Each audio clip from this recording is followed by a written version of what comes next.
Mayong adlaw sa kaninyong tanan, sa atong tanan, hurot. Bisag asa mo karon. Lahat-lahat kung saan po kayo naroroon, magandang araw po sa inyong lahat. Ito na yung resulta sa kanina. Grabe, hindi ko makababad nga naman ng mahirap kasi pag ganito may mga hearing, pag may trabaho ka, hearing lalo sa mga importante ganito na sinusundan natin ang isyo tungkol dito sa impeachment ni VP Sara. Alam naman natin, alam niyo na lahat na may impeachment nga si VP Sara, na impeach sa House of Representatives, tapos dito sa Senado ngayon ang bula. So ilang beses na sinabi yan ni Senator Alan Cayetano na ang hirap kasi sa sa House of Representatives, minamadali nila tapos pag-endorse dito sa Senado para ang mga senador ngayon ang parang sinabi niya na nga, bahala na si Batman, no, bahala kayo diyan, gawin niyo trabaho niyo. Ngayon, di ba nagkaroon nga ng mga kalingas-ngas nga diyan hanggat ngayon lang, hanggat ang dami nang sumakay ng mga issue, ang dami nang sumakay ng mga abogado, kabilaan na may pabor, may hindi. So, ito rin ang nangyari ngayon sa impeachment ni VP Sara. Ito yung ginawa dapat nila, ibasura to. So, medyo, ang nila kasi, may nag-file kasi ang itong House of Representatives ng MR, itong motion for reconsideration. So, talaga nila yan, nakikiramdam sila kung paano ko nga naman kung paboran to sa Supreme Court. So ang ginawa nila ay in-archive. So parang yan, pagka hindi natin pininding nila. Kagaya ito nangyari doon sa impeachment ni VP Sara noong 1, 2, 3. Ang pang-apat yun ang in-endorse ngayon dito sa House of Representatives kasi nakakuha sila ng 215 na congressman, kaya na-impeach si VP Sara sa HOR. So, ngayon, ganito. Ito si Soto kasi ang babida-bida. May I offer that solution? We are allowed to amend, to propose an amendment to any motion if the movant agrees. I am amenable to an amendment, Mr. President, like moving it to send it to the archives. Like we will have the same result if that is the case. And I will be pleasing Senator Soto if I do that. What is the pleasure of the Honorable Soto, the distinguished Minority Floor Leader? Thank you, Mr. President. It grieves my heart to disagree. I think I'd rather call for the previous question, a motion to table. It has the same effect, and you can bring it up anytime. But we did not say that we did not follow the Supreme Court decision. It will not say that we archived as the interpretation of the Supreme Court is kung ano yung word ng archive. Iba yung archive nila hindi pa nga adjourn, archive na sa kanila Hindi ba? Hindi pa tapos yung session Hindi naman ganun ang archive sa atin. Sa kanila ganun. Iba yung rules ng Congress Iba yung kaysa sa rules nila So, hopefully, baka pwedeng we can find a middle ground between the proposal of Senator Alan Cayetano and my motion to table, which has a higher precedence than the motion to dismiss. But Mr. President, that is not consistent with the immediate character of the decision. The decision says it is immediately executory. A motion to table, hindi po immediate yun Kasi porket ba siya ang minority floor leader, so ang kanyang object siya na gawing archive itong impeachment ni VP Sara. Ayaw niya. Ang gusto talaga niya is ituloy ang impeachment ni VP Sara kahit ang itong Supreme Court ay nagsabi na ibasura na nga. At mayroong doon na final and executory. Tama, basta ganun ang pronouns. Ang pronounce ko mali, pero ganun ang pagkasabi ng Supreme Court. Hirap kasi executory. Basta ganun. Ilang beses ko yan, di ko ma-memorize Pasensya na kayo. Kasi pilipit talaga dila ko pagdating yan sa final, di ko na ulitin. So, baka may mainis na naman dyan. So, ganito yon. Nakikita ko kasi, ang haba kasi na ng mga ang haba ng debate nila kanina. Kanina ito si Marcoleta at saka itong si Senate Minority Floor Leader, si Soto. Sabi, Soto na lang. Nagkaano sila. Parang may mga pahiwatig, may mga ganun-ganun pa sila. So iba talaga kapag abogado ang katapat mo. I-compare natin dito sa pumabor sa hindi pumabor sa impeachment ni VP Sara ay walang abogado ni isa eh. Kasi ang resulta, di ba, 19-4-1. Kasi ang 19 majority 'yon na i-archive ang impeachment. Actually, hindi nga yan dapat archive eh. Basura yan ang ni Senador Marcoleta. Basura to. Kasi nga nag-ano sila sa desisyon ng Korte Suprema. Ayaw nitong nila ni Soto, grupo nila ni Soto, itong si Soto, Kiko Pangilinan, Bam Aquino at saka si Risa Hontiveros. Ayaw, yan ang nag-no. Ang nag-abstain, itong si Ping Lacson. I would have voted in favor of the amended motion because I have always maintained that we must respect and not disobey the Supreme Court. But since there's still a pending motion for reconsideration filed by the House of Representatives through the Solicitor General, I believe that the July 25 ruling is by no means final until it rules on the motion for reconsideration with finality. That being said, I would rather wait, not preempt, the final ruling of the High Court. It is for these reasons that I abstain, Mr. President. So para sa akin, si Ping Lacson, kung hindi niya na kung mayroon talaga siyang duda pa talaga, mamaya ibalik ulit to sa kanila na sige, i-ano nyo yan. Halimbawa lang, kung ang Supreme Court mayroon ng desisyon na naman ulit, kung ano man ang desisyon ng Supreme Court nito, at least ito si Ping Lacson, safety siya. Hindi siya bumuto sa no, hindi siya bumuto sa yes. So dito kay Lacson, mas balansi ang kanyang naisip. Di niya alam kung saan siya pupunta. Pero itong apat, yan talaga ang nag-no kanina. So, di ko lang din maisip na itong si Lito Lapid, bakit ayaw niya na itong impeachment na ituloy na, i-archive na lang, na hindi rin to abogado. Kanina nga nakita niyo naman na siya ang tumayo na ipaliwanag ang kanilang boto. Wala ni isang sabi doon na ito yung dahilan kung bakit ako pabor ako na i-archive ang impeachment na ito. Senator Lito Lapid is recognized. Mr. President, rinirespeto ko po at ginagala ko. Taas-taas ang hukuman. Ang boto ko po ay yes. Basta sa kanya, yes daw siya. Yun lang. 5 segundo lang siguro yun doon tumayo eh. Tapos umalis na. Sabi niya, yes, wala na siyang paliwanag. Di kagaya ka pa talaga. Kapag ka ito yung mga abogado talaga, pag balitaktakan na, maganda pakinggan. Kanina nga, nakikita ko ito si Marcolita, parang version ba ni yung namatay na senadora, itong si Miriam Defensor Santiago. Matalas talaga ang utak. Maano mo talaga sa kanya na batikan na pagkamambabatas kahit unang beses pa lang sumalta dito sa Senado. Batikan ang dating kasi niya talagang may dating ha. Iba pa rin. Kasi nung na sila ni Cayetano, nung dalawa nagtanungan na sila, doon ako nasabi ko iba talaga kapag abogado. I-compare mo dito sa Bam Aquino, itong si Soto, itong si Hontiveros, itong si Asama kasi si Kiko Pangilinan, abogado. Kaya lang, ito si Soto, porket Senate Minority Floor Leader, attribido. O sige, ayaw niya pumayag.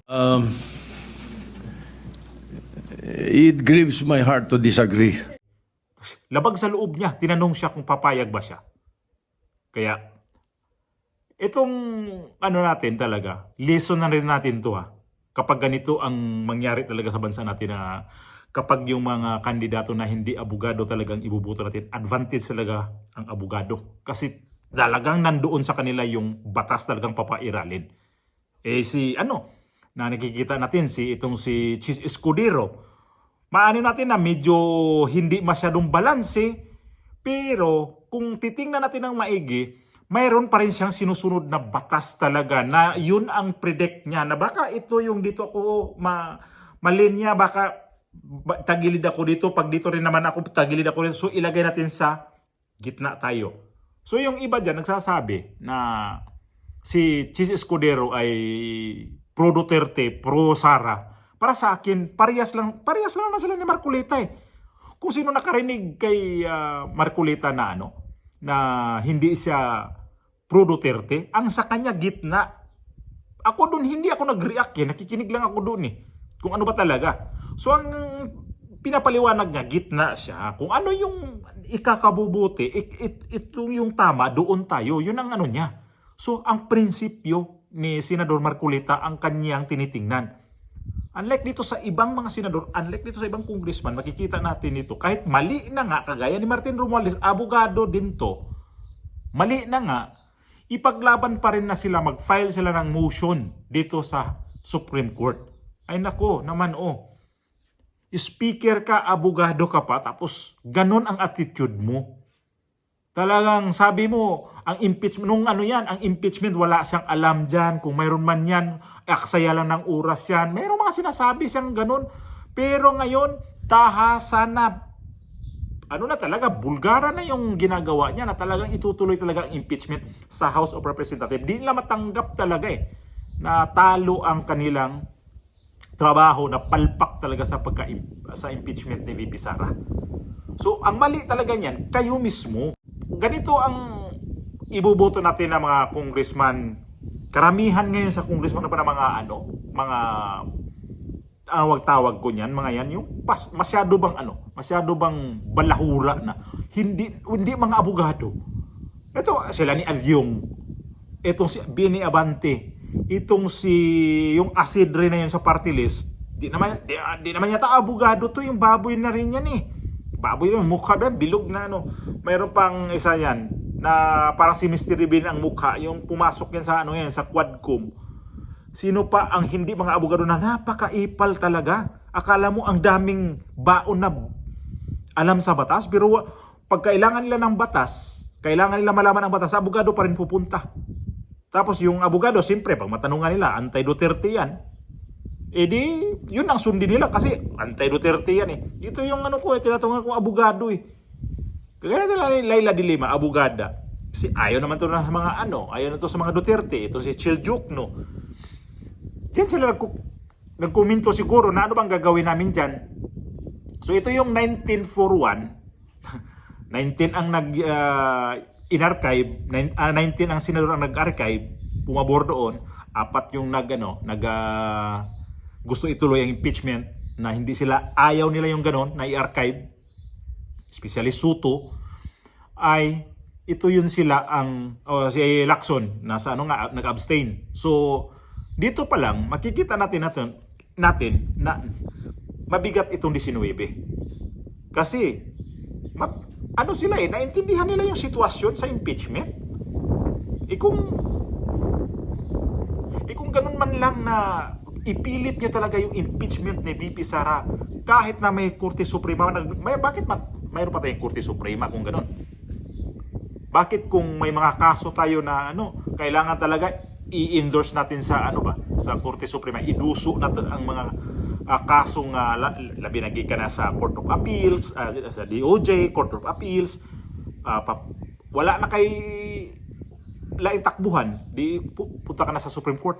Dito ka na mo file. Naanay resulta sa imong gi-file sa Supreme Court, tapos ng laban Tapos itong impeachment, ang Supreme Court nagsalita na wala. Ayaw nila tanggapin yun. Kasi nga, sabi nga nito mga ibang senador dyan, hindi kasi pabor sa inyo. Kapag kalaban ng mga Duterte, hindi po pabor sa inyo to, kailangan papalag kayo dyan. Kapag okay dyan sa kanila, ay nako, piyesta yan.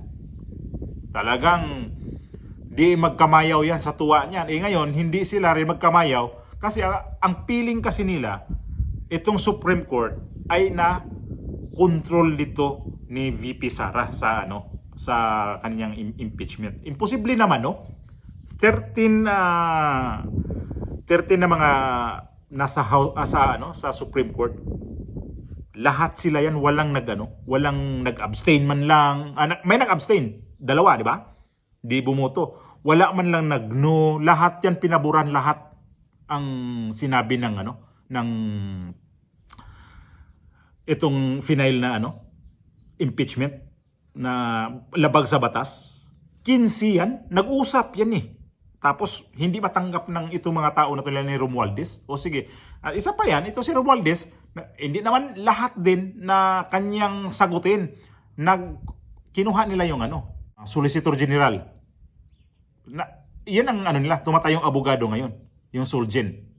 So, hindi talaga mismo siya na ito sagutin namin to kasi abogado. Alam naman natin si Romualdez eh. Sobra talagang tinan mo yung bibig mo salita ng gano'n. Akala mo presidente na pag nagsalita yan pag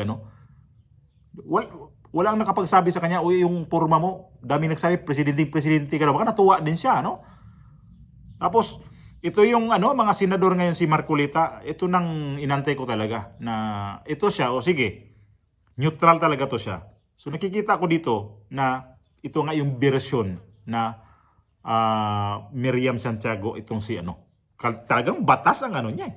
Kung buhay pa yung si Miriam Santiago, tapos itong si Vic Rodriguez, ay ang saya-saya siguro dyan.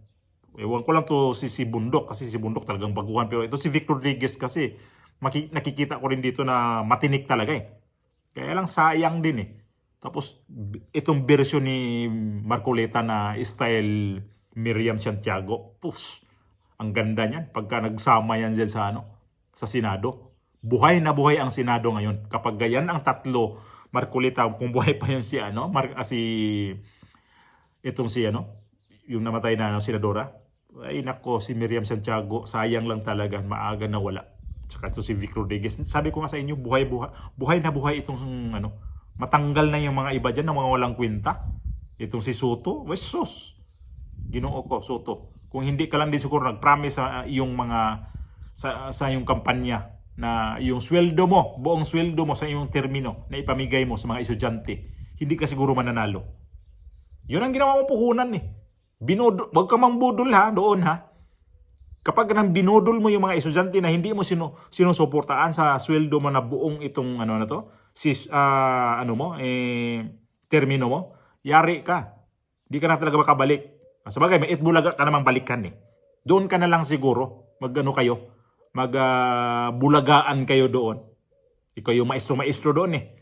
Balik ka na lang siguro doon. Kasi para sa akin talaga ako halimbawa bumuto sa'yo nito, sayang lang yung buto ko sa'yo. Itong pakita mo kanina eh. Hindi ko nga ma-accept yung pagmumukha mo na hindi mo talaga matanggap yung talo kayo eh. Talo kayo, tagilid kayo eh. Hindi lang tagilid, nilubog kayo sa buto. Ganon, patikim lang yan sa inyo ngayon. Nakikita mo, patikim lang yan. Lubog na kayo. Wala na kayong chance. Rambul-rambul na kayo dito ngayon. Paano yan? Ihilak na lang na inyo sa tago ng resulta sa butuhan. Mo na sakto na bakbakan pa sa debate. Pero nakulangan ako sa iba talaga magsalita. Sabagay, itong apat, si Soto, alam naman natin na si Soto talaga ang leader ng minority. So siya talaga atake dyan. Na siya talagang leader eh. Leader eh. Follow the leader. Yan ang ibig kong sabihin.